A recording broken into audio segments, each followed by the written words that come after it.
hoje, na oficina Fundamentos da Docência Negra, nós vamos conversar um pouco sobre conteúdos de aprendizagem.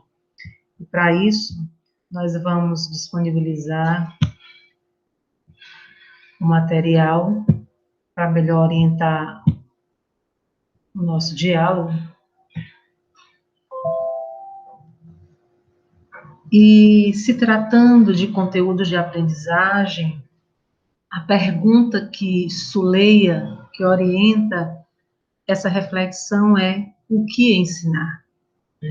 Vimos em objetivos de aprendizagem que a pergunta que orienta essa reflexão, essa teoria é: para que ensinar? E agora, em conteúdos, então, o que ensinar? Certo? E é importante, então, quando se trata do conceito de conteúdo, né, dizer que, historicamente, ao longo de toda a história da educação e ao longo do desenvolvimento das práticas pedagógicas no Brasil, se criou no imaginário coletivo a ideia de que conteúdo é referente a nomes que devem ser decorados, conceitos que devem ser também guardados na memória, princípios enunciados, os teoremas, né? Portanto, conteúdos que são do domínio do desenvolvimento cognitivo do ser humano, né? Desprezando todo um conjunto de conteúdos que podem aí contribuir para o desenvolvimento de outras áreas do conhecimento, de outras áreas do desenvolvimento humano, como a afetividade, como a questão motora, como a questão das relações sociais, enfim, né? E se a gente parar para pensar que a ciência da educação hoje considera a educação como formação integral do ser, esse conceito, essa orientação dada a conteúdo, ela perde um pouco o sentido, porque o ser integral, ele não é só munido de capacidade cognitiva.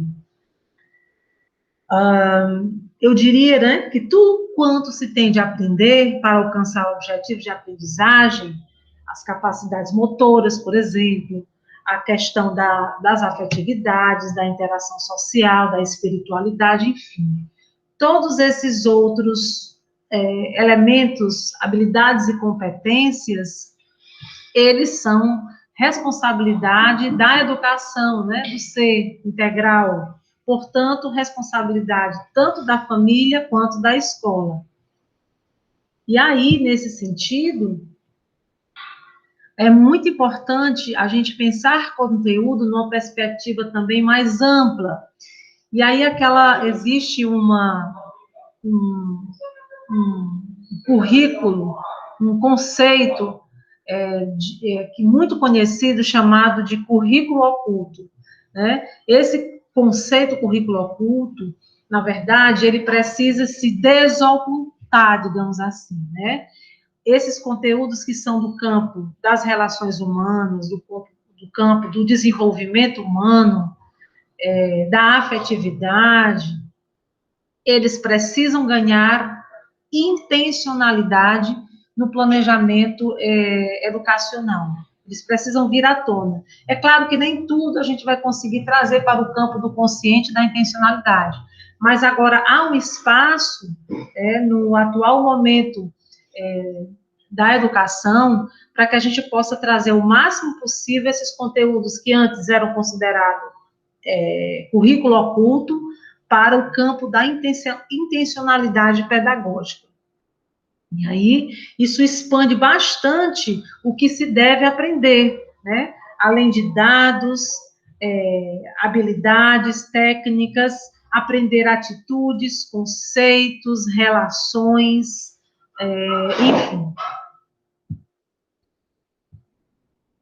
É importante também trazer nesse debate sobre conteúdo de aprendizagem uma tipologia muito utilizada, né, e muito bem-vinda que é do Antoni Zabala, né? Ele diz que a primeira categoria para pensar conteúdos é do campo dos fatos, conteúdos factuais, que considera o conhecimento dos fatos, dos acontecimentos situacionais, dos dados e dos fenômenos concretos e singulares, né? Então, esse campo do conhecimento é, por exemplo, a idade de alguém, a idade de celebridades, o momento em que elas foram importantes para a sociedade, a altura de uma serra, nomes dessas pessoas, códigos, axiomas, um fato histórico, né?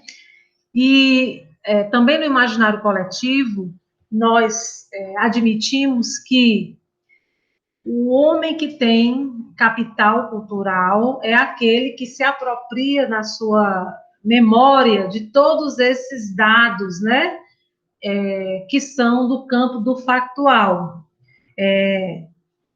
E esses conceitos do campo do factual, eles são aprendidos, não tem jeito, né, a partir da repetição, da cópia, da memorização.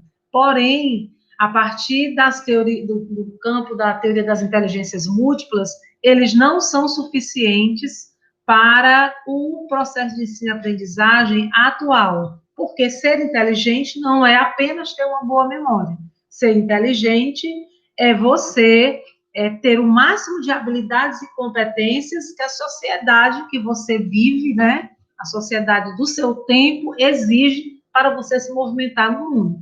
Portanto, o conceito de inteligência e o conceito de conteúdo, eles estão bastante expandidos, né? Um segundo tipo de conteúdo, segundo Antoni Zabala, são os conteúdos procedimentais, que são as regras, as técnicas, os métodos, né, as destrezas, né, os procedimentos para se adquirir habilidades e competências para desenvolver determinada coisa, né? E aí eu sintetizei dizendo que são um conjunto de ações ordenadas, dirigidas a um fim, a realização de um objetivo, que, por exemplo, pode ser o objetivo de ler, né?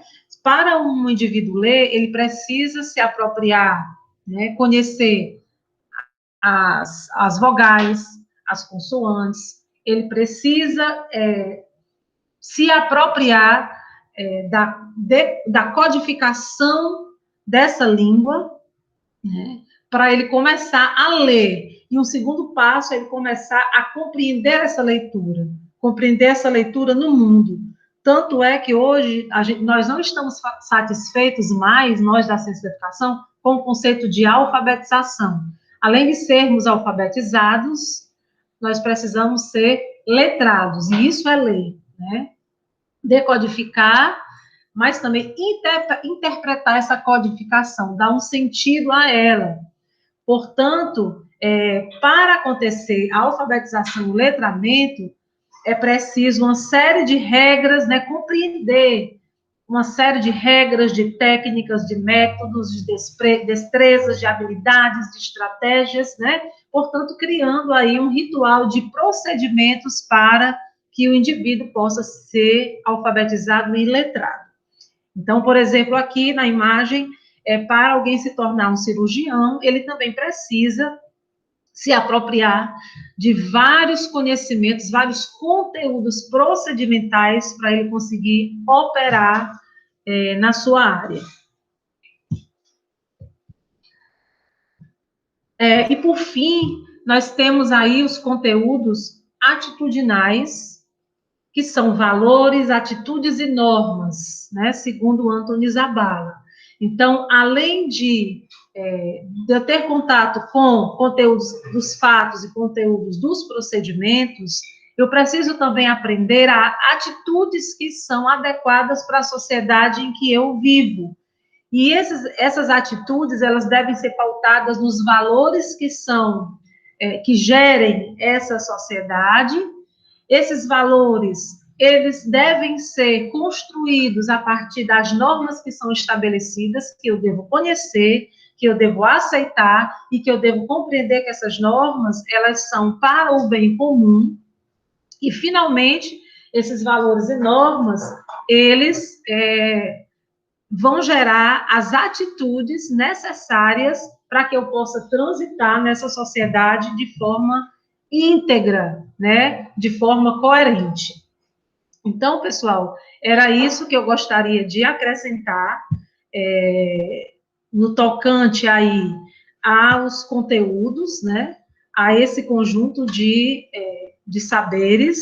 Eu espero que eu tenha ajudado, espero que eu tenha contribuído, e para aprofundamento, leiam o capítulo de Libânio, né, o capítulo 6, que vai dar um certo aprofundamento a essa passagem rápida que eu trouxe. O que ele não vai acrescentar é as categorias dos abala.